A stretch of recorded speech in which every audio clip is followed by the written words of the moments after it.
Dzień dobry wszystkim. Od ostatniego testu na kanale minęło ponad 5 lat, a był to film o lampce Gaciron, która wciąż żyje, ale jej zdolności do przechowywania energii elektrycznej stały się mało przewidywalne. Więc nie chcąc zostać znienacka pośród czarnego lasu bez światła, musiałem się rozejrzeć za nową lampką. Pierwsza sprawa. Po doświadczeniach z mocą lumenów Gacirona niekoniecznie potrzebuję reflektora scenicznego, a bardziej czegoś, co poświeci wiele godzin w mroku. Druga sprawa to oczywiście kwestia budżetu. Z jednej strony nie ma rzeczy dobrych i tanich, a z drugiej strony byłoby miło zmieścić się na przykład tak do 200 zł. Jedną rzecz muszę zaznaczyć. To nie jest film sponsorowany. Moją uwagę przykuł procentowy wskaźnik poziomu naładowania w spekterze i postanowiłem zaryzykować te około 180 zł z wysyłką i sprawdzić, jak to wszystko wygląda w praktyce. Montaż uchwytu poszedł bardzo gładko, nie jest to plastik, nakręcana śrubka jest rozwiązaniem lepszym niż inne, bardziej wymyślne patenty, a więc już na starcie plus. Druga rzecz, która od razu rzuciła mi się w oczy, to dwa włączniki symbolizujące coś jakby światła długie i światła krótkie. Jak to wygląda? Górnym przyciskiem włączamy środkową diodę, która świeci skupionym światłem, tak to wygląda w otwartym terenie, i kolejne naciśnięcia zmniejszają moc świecenia. Dolnym przyciskiem w taki sam sposób kontrolujemy moc dwóch bocznych diod o cieplejszej barwie.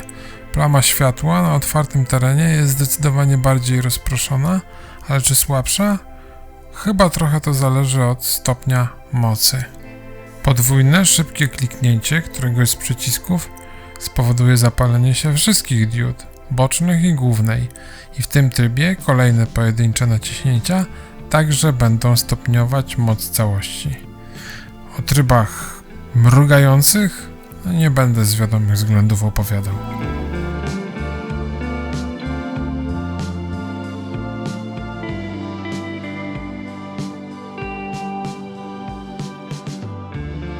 No dobrze, ale jak to wygląda, kiedy nie jedziemy eksperymentalnym torem doświadczalnym, czyli drogą rowerową za miastem przez puste pole? Jeżeli chodzi o miejsce, gdzie raczej będziemy chcieli wycisnąć wszystkie lumeny z lampki, czyli środek lasu, przynajmniej jeśli chodzi o warunki oświetleniowe, to dość oczywistym wyborem będzie świecenie pełną mocą ze wszystkich diod. W takiej leśnej ciemności na nierównej ścieżce to oprócz stabilizacji w kamerze wariuje też kontrast, ale mam nadzieję, że widać, że można się i rozglądać na boki, a i oświetlona perspektywa w przód to jest jakieś około 100 metrów.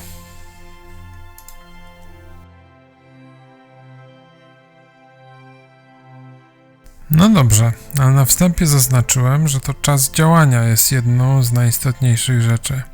Na przykład gdybym w przyszłym roku chciał grubo przekroczyć dystans 300 km w ciągu doby, to może być rzeczywiście 24 godziny jazdy. Pojedyncza środkowa dioda na najniższym stopniu mocy świeci na jednym naładowaniu 13 godzin. W warunkach laboratoryjnych, czyli lampka pracuje w temperaturze pokojowej. Co istotne, dla mnie bardzo istotne, wygląda na to, że wyczerpywanie się akumulatora, przynajmniej w nowym egzemplarzu, jest dobrze odzwierciedlone we wskaźniku procentowym. Zużycie nie przyspiesza na przykład nagle poniżej 10% naładowania. Dlaczego byłem ciekawy czasu na najniższej mocy? Otóż zazwyczaj w sezonie jesienno-zimowym nie jeżdżę ultradystansów przez mroczne knieje, ale używam roweru w mieście, gdzie te najniższe stopnie zasilania jak najbardziej wydają się być wystarczające, przynajmniej przez większą część czasu.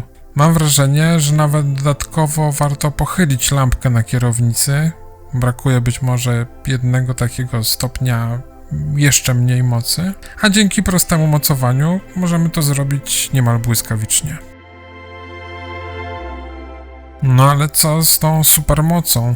Tutaj rezultat moim skromnym zdaniem też jest bardziej niż zadowalający. W tych samych warunkach, umownie nazwijmy sterylnych, wszystkie 3 diody na najwyższym stopniu świecenia działają przez około 2,5 godziny. No dobra, ale jak z ładowaniem? Pewnym minusem na pewno jest fakt, że niestety nie możemy ładować lampki w trakcie działania. Zasymulujmy trochę warunki wycieczkowe i zakładając, że mamy zapasowe światło, albo że dotarliśmy do jakiegoś mało mrocznego miejsca odpoczynkowego, podładujmy lampkę z powerbanka, tak, żeby zobaczyć, ile w trakcie przerwy na kawkę, posiłek lub inny odpoczynek jesteśmy w stanie uzupełnić energii. Używając powerbanka o pojemności 20 000 mAh i mocy 30 W, wyniki wydają się być całkiem ok. Pół godziny to 19%, godzina 36%.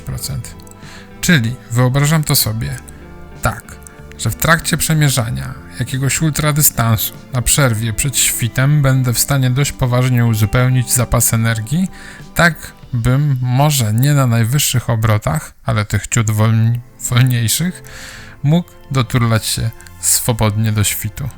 Wypróbuję to. Ogólnie jestem pozytywnie zaskoczony i tymi wymiernymi wynikami, i również w subiektywnym odbiorze. Takie światło, którego charakterystykę mogę sobie dopasowywać, bardzo mi odpowiada. Jedyna drobna wada, która dała mi się we znaki podczas jazdy w takiej już niższej temperaturze, to kształt przycisków, a konkretniej brak ich wypukłości. O ile nie sprawia to żadnego problemu w rękawiczkach rowerowych bezpalczastych, to już w takich pełnych jest trochę gorzej. No ale tutaj mała uwaga, zakładałem od początku, że będzie to zakup z ograniczonym budżetem, więc absolutnie nie wpływa to na moją ocenę cena-jakość, która w tym przypadku jest jak najbardziej 10/10. Podsumowując, bardzo dobry stosunek ceny do jakości, mierzalne osiągi w nowym egzemplarzu, wręcz rewelacyjne, ciekawy pomysł z miksem świateł, no i oczywiście procentowy wskaźnik poziomu naładowania, który jest chyba najfajniejszym wabikiem, jaki do tej pory w tego typu sprzęcie widziałem. Aż jestem ciekaw, kiedy zacznie pokazywać jakieś bzdury. Oby jeszcze nie w trakcie jakiegoś pierwszego wiosenno-letniego ultradystansu. Na pewno pojedziemy razem w jakąś dłuższą traskę, tak więc jeżeli nie chcesz tego przegapić, to jeżeli jeszcze tego nie robisz, zasubskrybuj proszę kanał. Jeżeli się spodobało, to zostaw łapkę w górę, a ja bardzo dziękuję za obejrzenie tego materiału w całości i żegnam się. Do następnego razu.